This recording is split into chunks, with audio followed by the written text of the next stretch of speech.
Hello guys, welcome to my video regarding sa CTE 5G MC7010 na router natin outdoor. Kunting kalaman lang guys, meron lang akong bagong update regarding sa CTE 5G MC7010 outdoor. Sa unit na to guys, pagka setup nyo, pag bagong setup lang, lalagyan mo ng SIM card na may internet, yung may internet na kaagad. So bago natin i-set up to, based on my experience, kasi nagamit ko na to, pagka on mo guys, pagka plug mo na lahat sa LAN po dito sa RJ452 sa POO nya, sa PPOA nya, pagka plug mo nito guys sa extension plug, magpa-power to, then suddenly iilaw lahat ito. Then after that mag-reboot.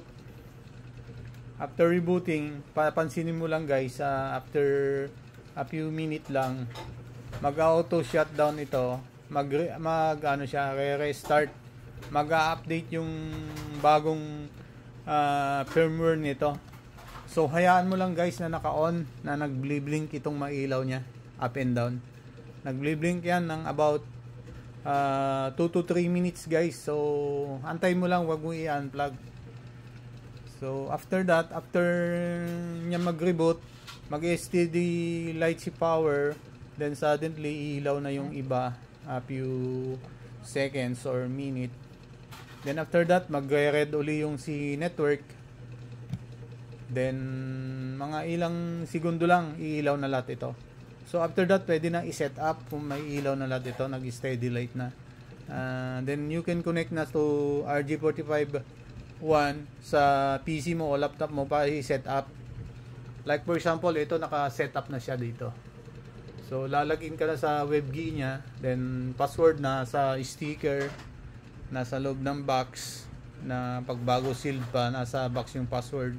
Ilalagin mo lang, then check mo na yung settings niya, nandun na updated na, meron na siyang ban locking like that, yung mga ibang features nakalabas na dun sa dashboard niya.